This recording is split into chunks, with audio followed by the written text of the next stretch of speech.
भारत के प्रधानमंत्री अपने भाषण में कहती हैं कि अब्दुल कब तक पंचर बनाएगा। सुनो प्रधानमंत्री, 11 साल से आप प्रधानमंत्री हैं, कितने मॉब लिंचिंग के वाकयात हुए, कितने अखलाक और कितने पीलू खान को मारा गया, कितने दंगे हुए। एक बिहार का गरीब आदमी पूना को जाकर एक पंचर की दुकान लगाता है, तो इंडिया पाकिस्तान का क्रिकेट मैच हुआ, किसी ने इल्जाम लगा दिया उस बिहार के निवासी के ऊपर जो महाराष्ट्र बिहार छोड़कर महाराष्ट्र गया कि इसके बेटे ने जिंदाबाद का नारा पड़ोसी मुल्क के ऊपर लगाया। 24 घंटे के अंदर उसके छोटे से उस पंचर की दुकान को बुलडोजर से तोड़ दिया गया।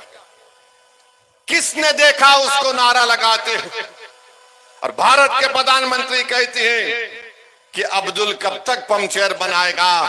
भारत के प्रधानमंत्री का यह जुल्म नहीं है कि एक बिहार का आदमी गरीब यहां से गुर्बत से बचने के लिए पूना गया, तो आपकी भाजपा की सरकार महाराष्ट्र में झूठा इल्जाम लगाकर उसकी दुकान को तोड़ दिया। वो सुप्रीम कोर्ट में अपना केस डाला है। सुप्रीम कोर्ट ने कहा कि किसी के घर को नहीं तोड़ा जा सकता, 15 दिन का टाइम देना चाहिए उन लोगों को। मगर अब्दुल की पंचर की दुकान को बीजेपी की सरकार ने तोड़ दिया।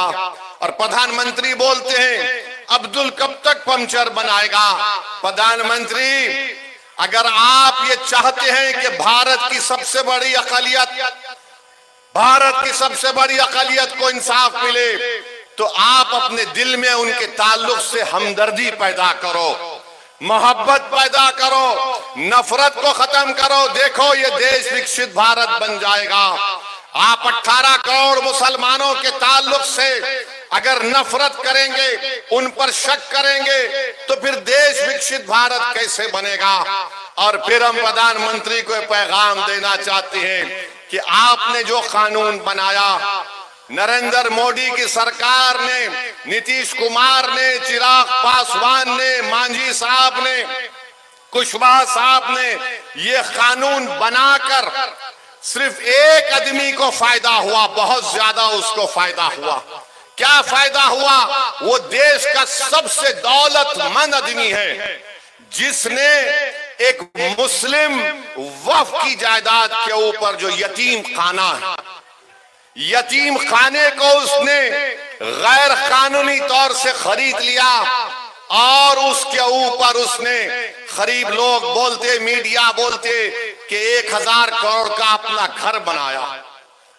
तो सुनो प्रधानमंत्री, अब्दुल सुबह अपने घर से जरूर निकलता है, मगर अब्दुल जब अपने घर से निकलता है वो अल्लाह की जात पर तवक्कल करता है।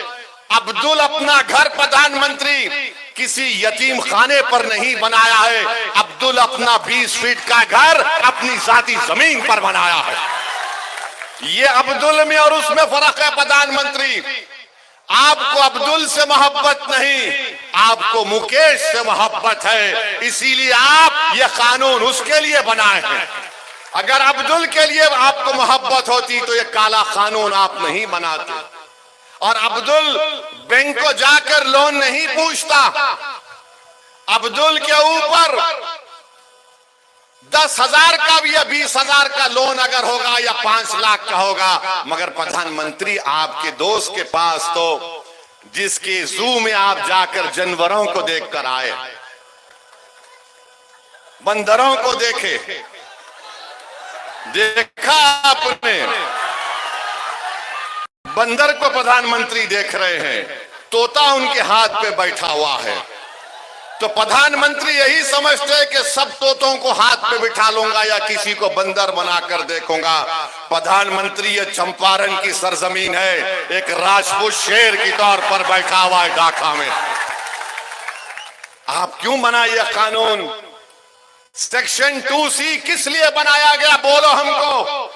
हमारे हैदराबाद में कहावत है कि मामू की मिठाई की दुकान पर नाना की फातिया। तो प्रधानमंत्री ने हमारे बोरी मुसलमान भाइयों का नाम बताकर मुकेश भाई की फातिया पढ़ दी वहां पर। सेक्शन 2C बना, मुकेश भाई मौजा ही मौजा हो गए। आई एम हैप्पी बोल दिए प्रधानमंत्री। प्रधानमंत्री ये क्यों किया आपने? ये कानून ये बना दिया कि अगर जितने बिहार में आसार कदीमा के तहत मस्जिदें होंगी जो दर्जे वक्फ हैं बिहार वक्फ बोर्ड में, वो वक्फ की जायदाद नहीं रहेंगी, आसार कदीमा उसका मालिक